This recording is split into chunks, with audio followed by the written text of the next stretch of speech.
അസ്സലാമു അലൈക്കും. പരിശുദ്ധമായ റമദാൻ മാസത്തിലാണ് നമ്മൾ ഉള്ളത്. തിരക്ക് പിടിച്ച ഈ ജീവിതത്തിനിടയിൽ സ്വന്തമായിട്ട് തിരുത്തേണ്ടത് തിരുത്താനും നികത്തേണ്ടത് നികത്താനും അള്ളാഹു അപൂർവം മനുഷ്യർക്ക് സൗഭാഗ്യം കൊടുക്കുന്ന വലിയൊരു പ്രക്രിയയാണ് പരിശുദ്ധ റമദാൻ എന്നുള്ളത്. നോമ്പ് എന്നത് മനുഷ്യനെ ശുദ്ധീകരണത്തിന് വിധേയമാക്കുകയാണ്. ഭക്ഷണങ്ങളും പാനീയങ്ങളും ഒഴിവാക്കിക്കൊണ്ട് ശരീരത്തിന് സംസ്കരണം സംഭവിക്കും. നന്മയുടെ വിചാരങ്ങളിൽ കൊണ്ടുപോയി മനസ്സിനെ കെട്ടിയിട്ട് കൊണ്ട് മനസ്സിന് സംസ്കരണം സംഭവിക്കും.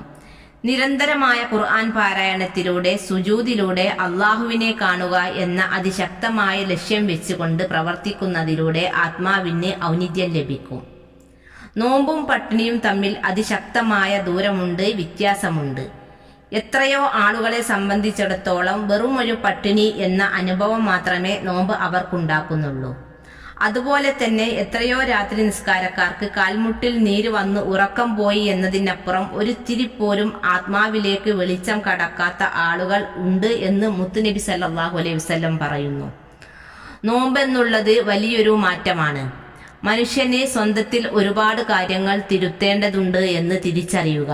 അതിനുവേണ്ടി മുത്തുനബി സല്ലല്ലാഹു അലൈഹി വസല്ലം പറഞ്ഞു തന്ന മാർഗങ്ങൾ അനുസരിക്കുക. ശക്തമായിട്ട് ആ തീരുമാനത്തിലൂടെ മുമ്പോട്ട് പോകുമ്പോഴുണ്ടാകുന്ന ആത്മീയമായ കടാക്ഷം അനുഭവിക്കുക. അള്ളാഹുവിന് വേണ്ടിയിട്ട് ആര് എന്ത് ഉപേക്ഷിച്ചിട്ടുണ്ടോ അതിനേക്കാൾ ഹൈറായത് അള്ളാഹു അവന് കൊടുത്തിരിക്കുമെന്ന് മുത്തു മുഹമ്മദ് സല്ലല്ലാഹു അലൈഹി വസല്ലം പറഞ്ഞു. ഏതോ ഒരാനന്ദം അള്ളാഹു ചെയ്യരുത് എന്ന് പറഞ്ഞത് കൊണ്ട് നമ്മൾ അത് ചെയ്യാത്തതേ പിന്മാറിയാൽ അതിന് പകരം അള്ളാഹു തന്നിരിക്കും. അത്ര മാന്യമായിട്ടേ അള്ളാഹു പെരുമാറുകയുള്ളൂ. മനുഷ്യന്റെ അടിസ്ഥാന ആവശ്യങ്ങളായി പരിഗണിക്കപ്പെടുന്ന അന്നവും വെള്ളവും നാം ഒഴിവാക്കുകയാണ്. ലൈംഗികാസ്വാദനവും ഒഴിവാക്കുകയാണ്.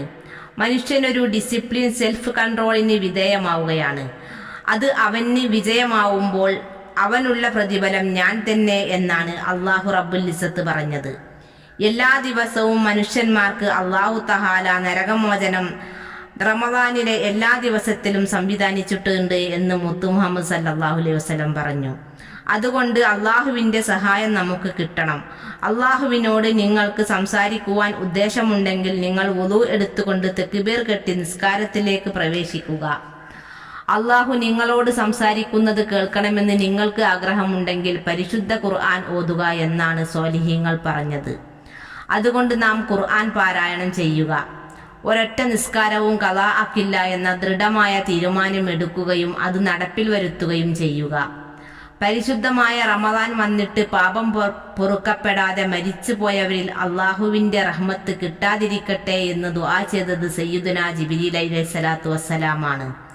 അതിന് ആമീൻ പറഞ്ഞത് ബഹുമാനപ്പെട്ട മുഹമ്മദ് റസൂലുള്ളാഹി സ്വല്ലല്ലാഹു അലൈഹി വസല്ലമ തങ്ങളാണ്. റമദാനിനെ നാം ബഹുമാനിക്കുക. ഹദീസിന്റെ കിതാബുകളിൽ കാണാം, പരലോകത്തൊരാളെ കൊണ്ടുവരികയാണ്. മലക്കുകൾ അതിശക്തമായി മുഖത്തും മാറത്തും പുറകിലുമൊക്കെ അടിക്കുന്നുണ്ട്. ആ അട്ടഹാസം കേട്ടുകൊണ്ട് അതിലേക്കിടപെടാൻ വേണ്ടി മുത്ത് റസൂൽ സല്ലല്ലാഹു അലൈഹി വസല്ലം വരികയാണ്. അപ്പോൾ മലക്കുകൾ പറയും, പരിശുദ്ധ റസൂലെ, നിങ്ങൾ ഇതിൽ ഇടപെടരുത്, ഇവൻ റമദാനിനെ നിന്ദിച്ചവനാണ്. അപ്പോൾ റസൂലുള്ള പോലും മാറിപ്പോകുമെന്നാണ്. അത്രമേൽ പവിത്രമായ അയ്യാമുൽ മഹ്ദൂദാത്ത്, വളരെ കുറഞ്ഞ ദിവസങ്ങൾ എന്നാണ് ഖുർആൻ പറഞ്ഞ ഈ ദിവസങ്ങളെ ഇബാദത്തുകൾ കണ്ട് അലങ്കരിക്കുവാൻ അള്ളാഹു നമുക്ക് തൗഫീക്ക് നൽകട്ടെ. അള്ളാഹുവിന് ഇഷ്ടപ്പെടുന്ന ഒരുപാട് കർമ്മങ്ങൾ ചെയ്തുകൊണ്ട് ചെയ്തുപോയ തെറ്റുകൾ അള്ളാഹുവിനോട് ആത്മാർത്ഥമായി തൗബ ചെയ്യാനുള്ള അവസരമാക്കി ഈ റമദാൻ മാറ്റാൻ അള്ളാഹു നമുക്ക് തൗഫീക്ക് നൽകട്ടെ. ആമീൻ യാ റബ്ബൽ ആലമീൻ.